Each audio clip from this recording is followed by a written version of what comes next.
Welcome to the deep dive.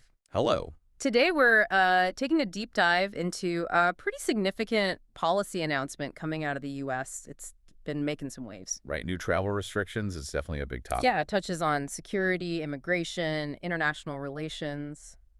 Lots to unpack. And for this deep dive, we're working from a specific source, a BBC News article. It's titled, "Why Are These 12 Countries on Trump's Travel Ban List?" Okay, so our mission here for you, the listener, is really just to break down the specific reasons cited in that article for the ban and the other restrictions. Exactly. We want to lay out the justifications the administration gave, as they're presented in this source. We're sticking strictly to the info from that BBC piece. Got it. So let's jump in. What does the source say this announcement actually is? Well, at its core, the article describes it as a travel ban issued by U.S. President Donald Trump. And it clarifies the scope, too, right? Who's mainly affected. Yeah, it notes it's set to primarily affect countries in Africa and the Middle East. And the source mentions two tiers, basically. There are 12 countries facing full bans. The article said those were starting on a specific Monday. Right. And then another 7 countries facing partial restrictions. So 19 countries in total that the source discusses here. 19. Okay. So what was the big picture reason, the overall rationale cited in the article? Well, the main justification President Trump gave, according to the source, was national security. National security. And the article gives a specific example he used. It does. It mentions he cited a recent attack in Colorado on members of the Jewish community, allegedly carried out by an Egyptian national. That's a specific reference, but the source points out something interesting there. Right. It notes that Egypt itself, it's not actually on either list mentioned in the article. Not the full ban, not the partial restrictions. Okay. Interesting detail the source includes. Were there other general reasons mentioned? Yeah. The source also notes other things cited, like alleged breaking of U.S. visa rules. Things like overstays, people staying longer than they're supposed to. Okay, so national security and alleged visa violations. Those are the broad themes the source presents.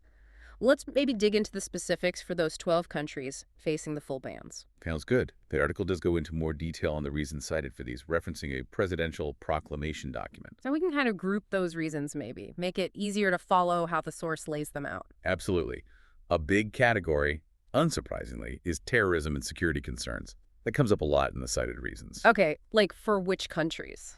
Well, Afghanistan is one example in the source.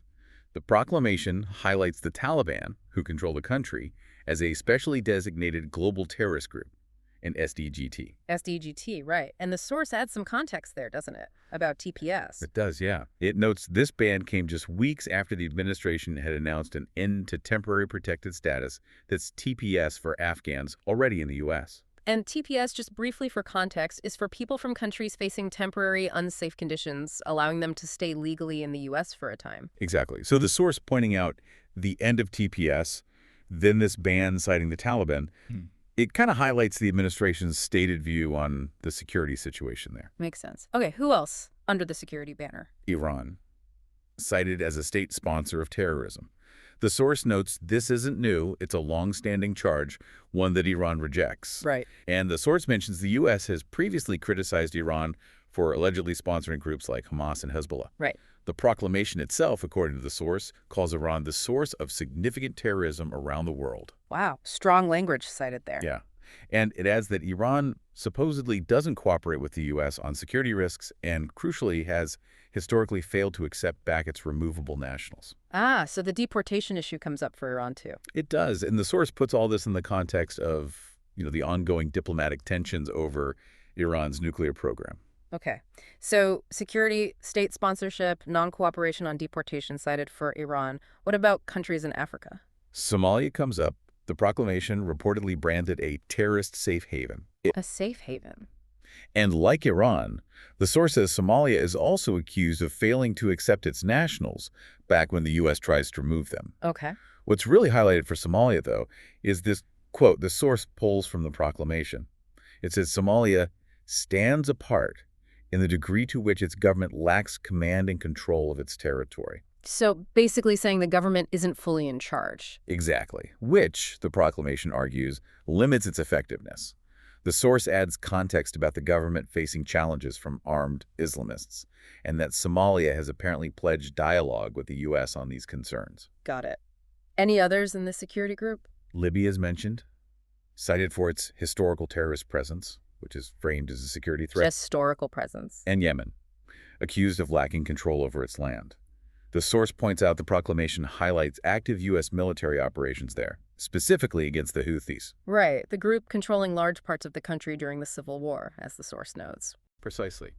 So, yeah, for Afghanistan, Iran, Somalia, Libya, Yemen, the reasons cited in the source heavily feature terrorism, security, internal stability, or perceived hostility. Okay, that's a clear theme. But security wasn't the only reason cited, according to the source. No, not at all. Another big category the source highlights relates to problems with official documents, passports, that kind of thing. Perhaps so. The proclamation, as cited in the source, specifically calls out several countries because they supposedly lack a competent or cooperative central authority for issuing these documents. Competent or cooperative? Which countries fell under that, according to the source? The source lists Afghanistan, Libya, Somalia, Eritrea, Sudan, and Yemen. A lot of overlap with the security list there. There is. And the source makes a specific note for Libya and Somalia. It says perceived incompetence was the issue cited, not just a lack of cooperation. Interesting distinction. Okay, so security documents.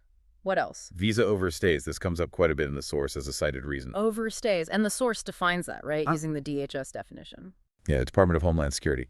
Basically, someone stays in the U.S. longer than their visa allows, with no sign they got an extension. The rate is just the percentage of people from a country who did that in a certain time frame. Okay. And which countries were cited for having high overstay rates? The source lists quite a few. Afghanistan again, Haiti, Chad, Congo-Brazzaville, Equatorial Guinea, Myanmar, Eritrea, and Sudan. Chad gets singled out somehow, doesn't it? It does. The article says Chad is accused of showing a blatant disregard for United States immigration laws. And it cites a specific overstay rate from the Proclamation for Business or Tourist Visas in 2023, 49.54%. Wow, nearly half.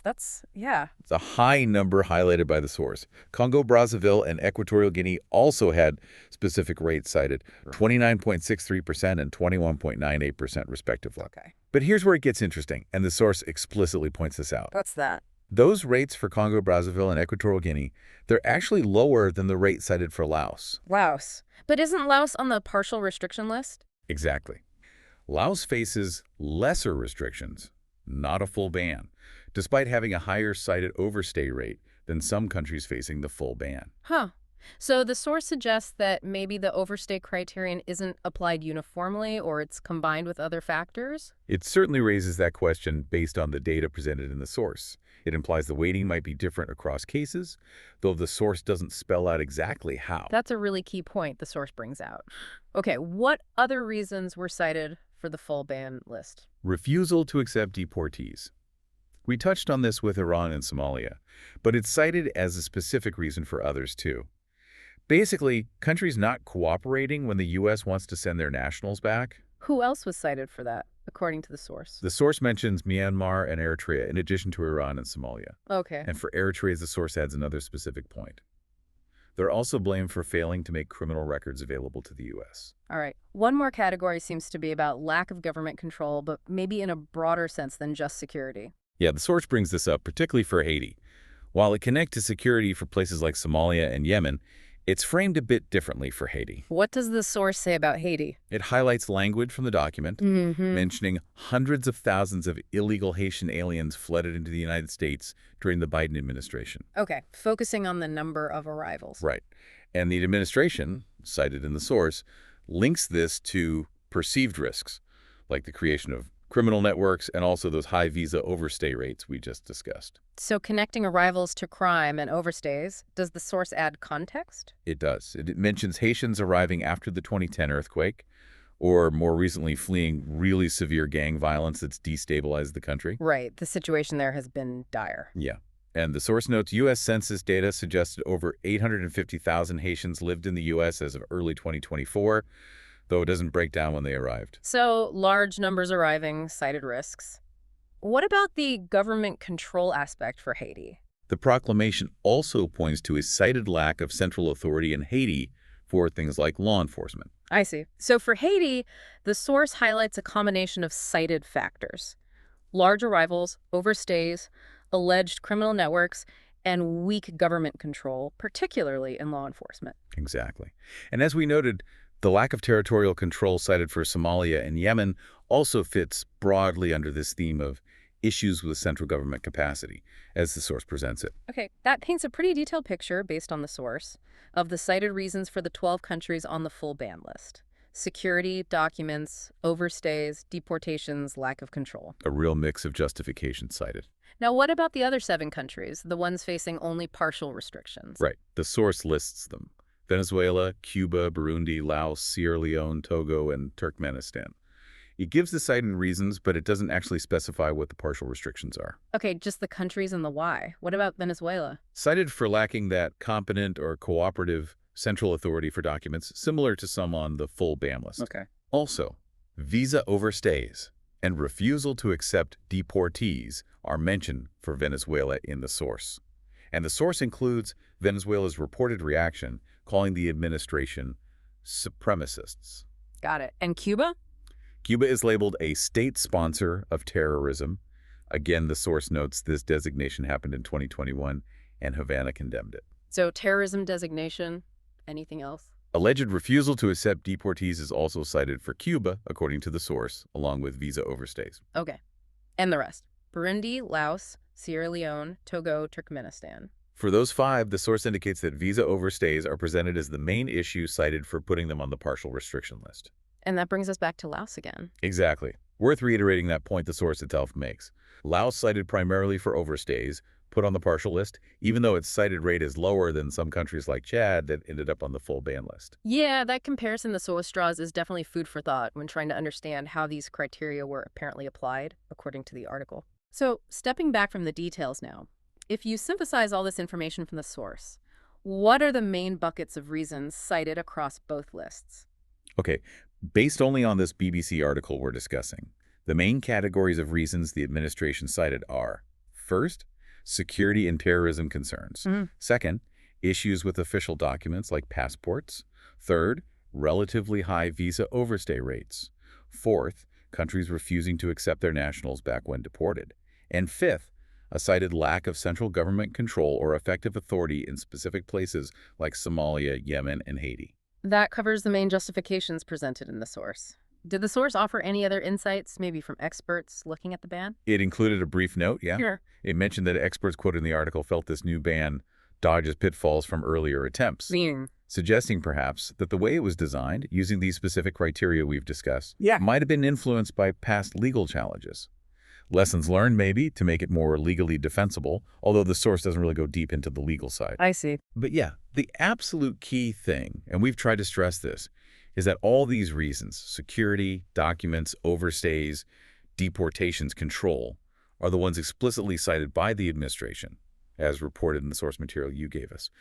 We've just focused on laying out those stated justifications clearly. Right. Absolutely. Crucial distinction. So for you listening, you've now heard a breakdown of those specific reasons cited in the source material for including these 19 countries on the travel ban and restriction lists. Yeah, and it's quite a range, isn't it? Yeah. For big national security claims down to, administrative issues like passport quality, individual compliance like overstays, government cooperation on deportations, even assessments of internal stability. It really is a wide spectrum of cited issues. And maybe a final thought for you to consider, just reflecting on how the source presented all this.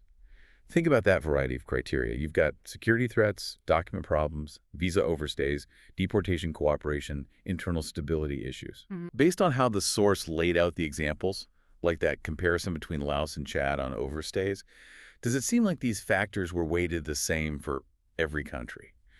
Or were they maybe weighted differently or combined in specific ways depending on the case? That's a good question to ponder. The source gives us the cited reasons, but how they were balanced against each other isn't always explicit in the article. Exactly. It's just something to think about as you process this policy and the range of justifications provided within this specific source material. Well, we hope this deep dive, sticking closely to the BBC article provided, has helped clarify the stated reasons behind this significant policy announcement. Hopefully it gives you a clearer picture of the administration's cited rationale as you continue to follow this topic.